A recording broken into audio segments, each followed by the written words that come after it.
Hello and welcome to the Halliwell Jones Stadium for this round 6 Super League 25 fixture between the Warrington Wolves and Castleford Tigers. Steve Price makes 3 changes to the side that was beaten heavily at Headingley last week. So out go Lewis Johnson, Matt Davis and Luther Burrell, and into the 17 are Jake Mamo, Sitaleki Akawala and Danny Walker. So the Wolves will line up with Stephen Ratchford at fullback, the back line of Tom Lynham, Toby King, Keenan Brand and Josh Charnley. Blake Austin and Gareth Widdop retain their pairing at halfback.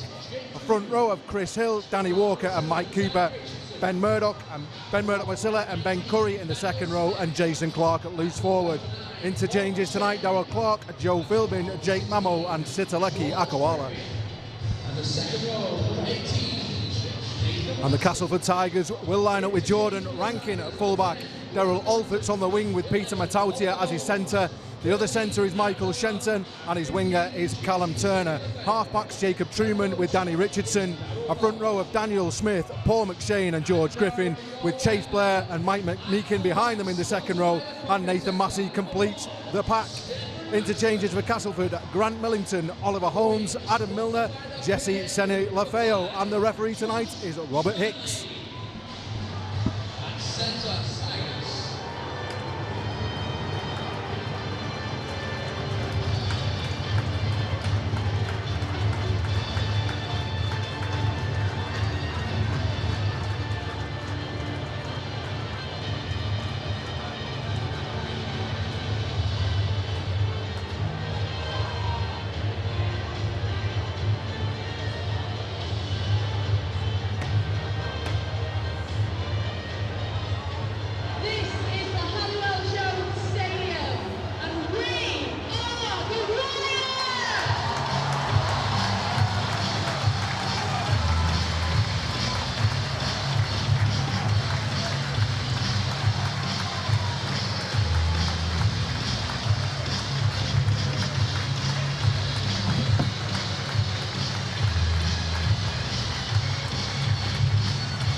So Danny Richardson gets this round 6 Super League fixture underway with a high kick-off that is fielded well by Stephen Ratchford and Chris Hill straight into the action. Steve Price will be looking for a big response after the embarrassment of 36 points to 0 at Headingley last week. And Darryl Powell will be looking to continue the rich vein of form for the Tigers. Only 1 defeat so far this year, a 36-18 defeat away at Catalan.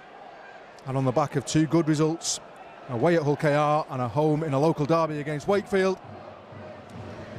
As Mr. Hicks raises his arm, Richardson goes down the right. A rushed kick, but it's found space, and Ratchford has to cover across, and he's fumbled that forwards, I think. He has. And Warrington have got some work to do defending their own line early doors here. Gives the chance for the defence to retreat and reset. And now Richardson distributing at first receiver, over the top to Matautia. Matautia had Alfort's outside, and that's another knock on, and that's play on. A 7-tackle set for Warrington now. So a mistake each early on in this tie, just 3 minutes gone. So off the tap play, Widdop finds Jason Clark. He spins out of one, but he spins into the arms of Nathan Massey. And he's eventually wrestled to the floor, but a quick play to ball from Clark. Gives some room for Austin, who finds Chris Hill on a short ball, trying to crash his way through. Now Austin steps off his right again. Now he goes back across to Widdop. Widdop's calling for inside runners. He finds one in the form of Ben Curry, who crabs his way back over to the right-hand side. To an abrupt end. Final play in this particular passage. Widdop steps off his right, goes to the left again. A short ball goes to ground. A little bit scrappy. Play on, says Mr. Hicks. It's all very high tempo. Now Ratchford gets a kick across field. Charnley tips it inside. And just held up short. It looked like the Wolves were over. And choose to take the full set of 6 in the 20-metre area of the Warrington Wolves. And they go down the left-hand side a little high on Rankin, and the ball, it might come back for a penalty here, I think. Yeah, Robert Hicks has called that it was high on Rankin, and it was. You can't argue with that decision. And there was no advantage from the play that went straight over the sideline, and this time they do opt to attempt the 2. So Danny Richardson, fast approaching 500 points in rugby league, looking to add another 2 here. And he does exactly that and gives Castleford the lead here. Now Nathan Massey, 2 very steadying plays, not really making any ground for the Tigers, but they've got opportunities to go both sides now. They choose to go right to Richardson, a really short ball to Mike McMeekin, trying to crash over. He's just inches away from the Warrington line now. And again, trying to wrestle them over. It's been real basic stuff in this set so far from Castleford. 2 drives followed by a tip pass and another drive, but this time Rankin finds Shenton. Shenton looked to find his winger, Callum Turner, but he was wrapped up really well by Keenan Brand. Last tackle now. They go down the blind side. It's almost a schoolboy option, and Darryl Powell will not be happy with what Castleford have served up. Steve Price will be happy with the Warrington defence, winning games from over the halfway line. So they must have confidence in their attacking ability, so they go down the left-hand side, and here's a chance now for Callum Turner. He steps inside Austin, he steps inside Murdoch Masilla, and a real chance for the Tigers to prove me wrong. And another penalty here, and a team warning for the Warrington Wolves. That is not what they need when defending their own line. It seems a little trigger happy from Robert Hicks. I certainly wouldn't say that the amount of penalties that Warrington have conceded justify a team warning at this stage in the game, but that's the decision he's made, and it's the decision the Wolves will have to swallow. Any more penalties in the foreseeable, we'll see a Warrington player going for a 10-minute rest. Danny Richardson tips to Rankin. Lovely, well, I say lovely ball. It was the right option, it was just poor execution, and Daryl Olfitz looks furious with Richardson. A chance gone begging there.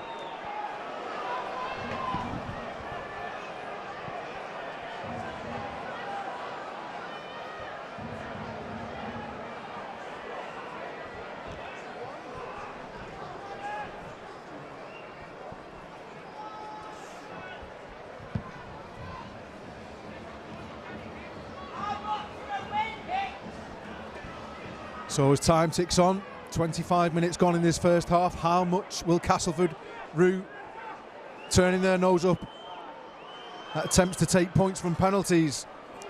We will find out over the next 55 minutes of play as Joe Philbin crashes his way upfield.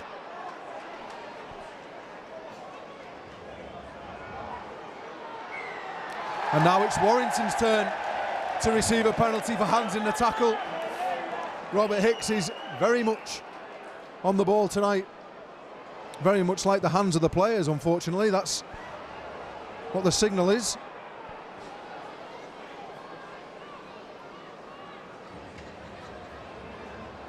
Now Widdop distributing again to Mike Cooper.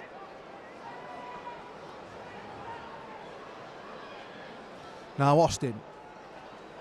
Philbin.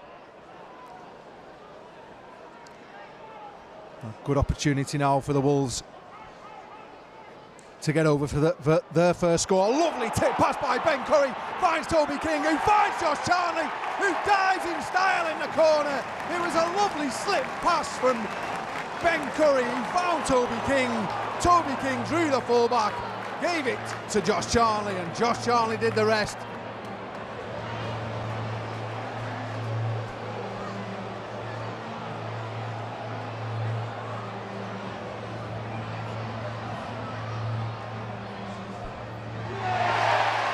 And my apologies to Tom Lynham and family. Yeah, my excitement saying that it was Josh Charnley. Fantastic work from Tom Lynham to get over in the corner. A stylish finish, and it brought a smile to Steve Price's face as Ratchford tries to extend the lead to 6 points to 2. Just fades under. It remains Warrington Wolves 4, Castleford Tigers 2. Didn't want to risk getting pushed over his own try line as Toby King goes for a canter upfield. Tom Lynham takes over. Now Tom Lynham, can he show his pace? He had a glimmer of an opportunity to do so. And he's still going, Tom Lynham. He's gone from using pace to brute strength. and gets his team over the halfway line, and a penalty. And with 33 seconds left of this half, will Stefan Ratchford fancy his chances at 2?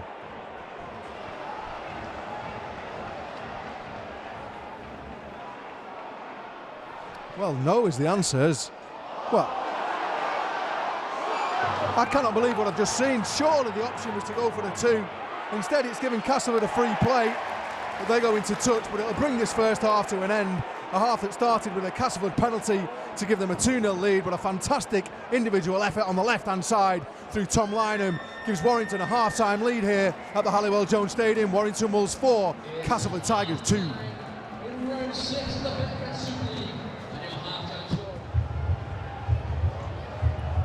So Stefan Ratchford gets this second half underway, and a second half that still has a lot of questions to answer. The first half very close both on the scoreboard, 4 points to 2 in favour of the Wolves, but the stats 50% possession for both sides, and time in opposing 20-metre areas 5 minutes 32 for the Wolves, 5 minutes 28 for the Tigers. Just shows how close this game actually is.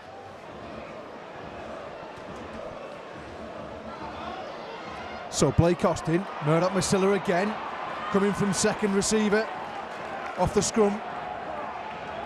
But again, the Tigers more than a match in defence. Akawala now trying to wrestle his way over. Can Akawala get the ball free? He might get Trundle dead hit. Well, an early shout from Robert Hicks as Akawala was still in motion. The Castleford players protest, but the protests will fall on deaf ears. And Akawala will play the ball 10 metres out. Sloppy pass from Danny Walker, beautifully picked up from Joe Philbin. Not something he should have had to do, but he did it well. And now a penalty again to the Wolves. Mr. Hicks not giving a signal for what that was for. Not breaking free from the ruck quick enough, and an opportunity for the Wolves to take the 2, I think. So with 5 minutes gone of this second half, Stefan Ratchford is looking to put Warrington into a 6-2 lead. It shouldn't be any problem for Ratchford, and it's not, so it's Warrington Wolves 6, Castleford Tigers 2. And puts Rankin to ground. Richardson again decides to put boot to ball in the centre of the field, but well read. I think Ben Murdoch Masilla's wrapped that one up. And has he been forced in goal? Well, he has. I don't know how, because he seemed to have took that ball a good metre in the field of play, but he may have just slid behind the goal line to wriggle his way over. And this is a really dangerous time now for the Wolves.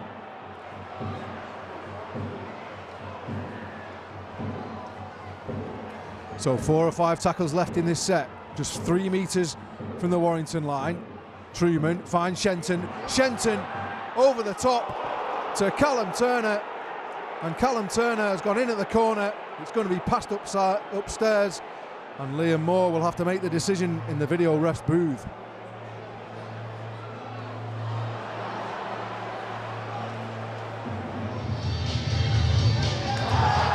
Well, the decision looks like it's going to be a penalty try. There was definitely a foot in touch, but a high tackle means Castleford have got over for a penalty try.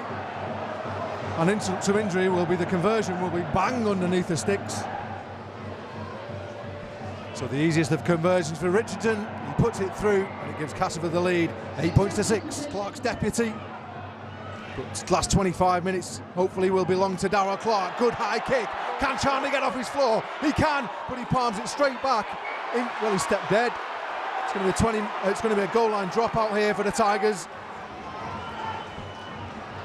Now Chris Hill looking for a support, he didn't have it, so he put his head down and took his team 10 metres out, and this is a penalty for the Wolves and a chance to draw level.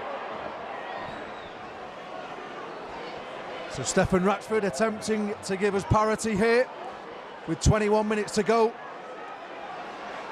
And still the game well and truly in the balance. And Stefan Ratchford puts it straight between the uprights. We have a tied game here, 8 points apiece. Again, an interesting decision from Robert Hicks, but to be fair to Robert Hicks, he's been very decisive as Ben Curry goes down the left-hand side. Has he got support? He's looking for support, he's begging for support. but he just isn't there, and he goes into contact with Jordan Rankin, and he'll have to play the ball. But there's some broken Tigers defence here. If the Wolves throw it wide, they could find some fruit on the right-hand side. Austin finds BMM. He's looking for support. He goes himself. Ben Murdoch-Masilla just 3 metres away. Last tackle in this passage of play. What can Warrington come up with? Ratchford finds Austin. A dink over to the left-hand side. A tip over the top from Toby King. Lynham back inside. Can he get over? Darrell Clark's over, and it's a double movement. Surely he's got to go for the screen. And this set is slowly fizzling out towards a disappointing end, but Chris Hill, he manages to offload to Austin. Can we see some action here? Over the top. That's a forward pass. Robert hits both side options. Warrington decide to go right, but Mike Cooper is going to just get held up short a couple of metres. Now Stephen Ratchford looks interested. Drop goal attempt from Blake Austin. It just fades the wrong side of the upright. Now George Griffin, centre field, last tackle a bit too far out for a one-pointer, I think. Well, Truman's going to go for it, and he's faded it to the left-hand side. 10 metres out, Richardson is in the pocket, ready to attempt. The Wolves defence rushes on, and that looks like it's gone wide. He's just over the 30-metre line. Widdop and Austin, both options. It goes to Widdop. Gareth Widdop with the drop goal, and it's gone nowhere near. They'll be taken on the full by Rankin. And now Danny Richardson will go again. Again the Warrington defence rush. Richardson's going for it, and again he's missed. And Blake Austin remains in the pocket with Widdop. Now Philbin, who else? He gets his team to 10 metres out. Surely now is the time for the Wolves. It's a choice. Is it Widdop? Is it Austin? It's Blake Austin! And Blake Austin has won it for the Warrington Wolves. 50 more seconds left, and it's Warrington Wolves 9, Castleford Tigers 8. So Danny Richardson going short. Has it gone to 10? Has it gone to 10? It has gone to 10, unbelievable. But Warrington get the ball back.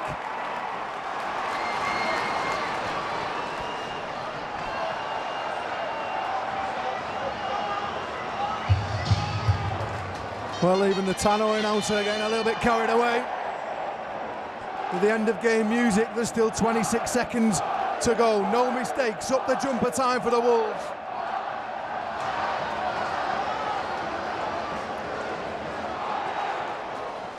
And it was a second half that started with exactly the same way as the first half finished. A massive arm wrestle all the way up to the last 30 seconds, where Blake Austin put his right boot to the ball and has won this game for the Warrington Wolves. We've got a final score in an amazing contest here at the Halliwell Jones of Warrington Wolves 9, Castleford Tigers 8. So Tom Lynham, no better way to win a rugby match, hey? Yeah, obviously after last week we were bitterly disappointed to get the result we did against Leeds. You know, we were embarrassed, completely outfused, outplayed in every aspect of the game. So we had some tough words early on in the week, and we knew we had to respond. And the Castleford are a top team, really, like no one shifts the ball like Castleford. Really well coached, well drilled organisation. So it wasn't pretty.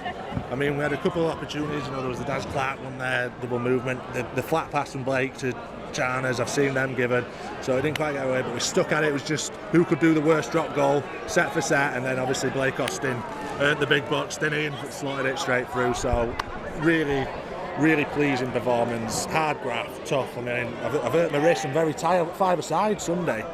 That's took a lot out of me, so I don't know if I'm going to be as good now. But yeah, it was an important win, necessary, and we just need to build on the back. Tough trip to East Yorkshire next week. I think they showed it on the big screen. They win by a drop goal. So yeah, it'll be a tough trip there, and we just need to keep building. It's not been the best start, obviously. Here we speak about it being a fortress. You know, this is at home, and we don't want to get beat. We've not been beat at home yet. 3 from 6. Not the best start, but today, you know, step in the right direction. Absolutely. You mentioned, you touched upon the words that you said, some harsh words earlier in the week. How much was last week a motivation for tonight? Oh, well, last week was awful. We were terrible. Well, the first 5 minutes we were okay, and then we just fell off a cliff. You know, Brad Dwyer absolutely ran the show, runners was all over the park. I mean, Leeds have recruited really well. They've got some their spine really, really good spine, and they just played us off the park. You know, they ran harder, tackled harder, they were flat and fast, and we got completely blown away. And you know that hurts obviously as an individual. We got booed by the fans, and rightly so. And as a team, collectively, you start to think, you know, we're better than that, and we need to show that, and we need a response. And a win. It's a win. It's 2 points. It's obviously we were going back to Wakefield early in the season. Storm Dennis, absolute awful conditions. You wouldn't graze cattle on that pitch, but we had to play, and it's we needed the 2 points there, but we didn't get it. But today we responded. We learned from that experience. Keep taking two. If you watch me, just give them the nod. Two. Take two. I was saying it too, Tom. Take it over, and we got the win. So thank you very much. I think they keep calling me in there, so I'll have to go. Thanks for your time, Tom. Well played. So Steve Price, first and foremost, congratulations. After last week, how important was it to see that reaction tonight? Yeah, it was really important, and it just goes to show, and I've said it a number of times, we've got a group of men who really care about the badge, the club and the town, and the supporters, and we mark ourselves harder than anyone as a coaching group and a playing group, and that's our standard. We're looking for more consistency. We understand that, and it was a really good response from the boys from the display from last week. So I thought there were some really big plays. When Richardson was trying to nail those field goals, the effort when we're on the back foot, and then just to stay in the grind, and then Blake to come up with that big play at the end when he missed his first one and to come away with it and said, yep, righto, give it to me again, I'll nail this one. And it just goes to show that he's a quality player. And defensively, I thought we got back to a bit of steel tonight, and to keep a quality team like that to one try, I thought it was a really good display of rugby, and it's important that we build from that. I think those defensive efforts to stop the drop goals, sprinting off the line in the last few minutes of the game, really showed the kind of effort and work rate the boys showed throughout the whole match tonight. Yeah, 100%. There was all 16 players who got on tonight really contributed to that performance, and yeah, we didn't get a lot of the calls go away. We had to earn it. I thought it was a tough one with the penalty try in the corner. So. But yeah, I'm just really pleased with the boys, and as I said, we've got to build off that. We're going to Hull next week, so it's going to be I pose different challenges, and a challenge what we're really excited for. Well done tonight, really great win. Thank you, cheers. Thank you. Ben Westwood, great to see you back on the Halliwell Jones pitch, albeit in a different capacity. Just talk us what your thoughts on what that game was tonight. Oh, it was. Back and forth, but I'm glad that they got the win. They needed that win tonight, and it takes a little bit of pressure off them. But I think there's still a bit of work to do. I think they could play a bit more direct, but a win's a win.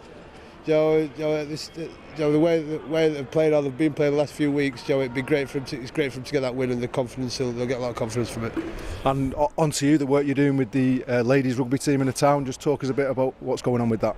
Oh, so I'm doing that. I'm an ambassador role at the club now, so it's all right, mate. Yeah, to be fair, it's the women's been incorporated into that, so we do that, But yeah, it's good. I enjoy it. I enjoy talking to people. I enjoy getting to know people, and it suits me down to the ground, I think. And how are you finding the adjustment to non-contact involvement?